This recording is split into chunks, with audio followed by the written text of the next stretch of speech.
ఎలక్షన్లు వస్తుంటే జనం టెన్షన్ కంటే లీడర్ల టెన్షనే ఎక్కువ.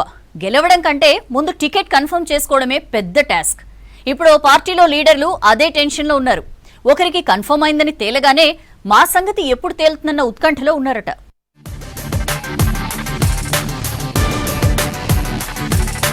కాంగ్రెస్ లో ఎంపీ టికెట్ల ఆశావహుల లిస్టు పెద్దగానే ఉంది. టికెట్ దక్కించుకోవడానికి నేతలందరూ ఎవరి ప్రయత్నాల్లో వాళ్ళున్నారట. అయితే కొడంగల్ సభలో మహబూబ్ నగర్ ఎంపీ అభ్యర్థిగా వంశీచంద్ రెడ్డి పేరును సీఎం రేవంత్ రెడ్డి ప్రకటించడంపై పార్టీలో చర్చ జరుగుతోందట. వాస్తవానికి ఎంపీ అభ్యర్థులైన ఎమ్మెల్యే అభ్యర్థులైన ఏఐసీసీ ప్రకటిస్తుంది. కానీ పాలమూరు ఎంపీ అభ్యర్థిగా వంశీచంద్ రెడ్డి పేరు సీఎం ప్రకటించడంతో హస్తం లీడర్లు ఫుల్ క్లారిటీగా ఉన్నారట. ఎంపీ అభ్యర్థుల ఎంపిక గెలిపించడంలో రేవంత్ రెడ్డికి ఏఐసీసీ పూర్తి స్వేచ్ఛ ఇచ్చినట్టుగా మాట్లాడుకుంటున్నారట. కేసీ వేణుగోపాల్ తో భేటీలో కూడా ఇదే విషయం చెప్పినట్లు పార్టీలో టాక్ వినిపిస్తుంది.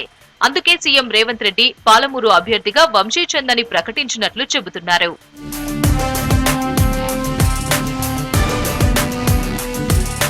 ఇక ప్రతి పార్లమెంటు పరిధిలో వరుసగా బహిరంగ సభలు నిర్వహించాలని PCC chief CM Revanth fix అయ్యారట. ఇప్పటికే పార్టీ నేతలకు దిశానిర్దేశం చేసినట్లు సమాచారం. అయితే తర్వాత పబ్లిక్ మీటింగ్ ఎక్కడ ఉంటుందనేది ఇంట్రెస్టింగ్ గా మారిందట. మళ్లీ ఆ సభలోనే ఆ సెగ్మెంట్ కు సంబంధించిన అభ్యర్థిని ప్రకటిస్తారా అనే చర్చ ఆశావహుల్లో జరుగుతోందట. ఎంపీ టికెట్ల కోసం 17 స్థానాలకు 309 అప్లికేషన్లు వచ్చాయి.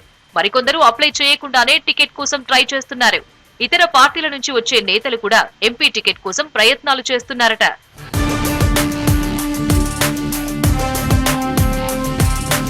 ఇప్పటికే ఎంపీ టికెట్ కోసం ప్రయత్నాలు చేస్తున్న నేతలు నియోజకవర్గ పరిధిలో పెద్ద ఎత్తున వివిధ మార్గాల్లో ప్రచారాలు చేసుకుంటున్నారట.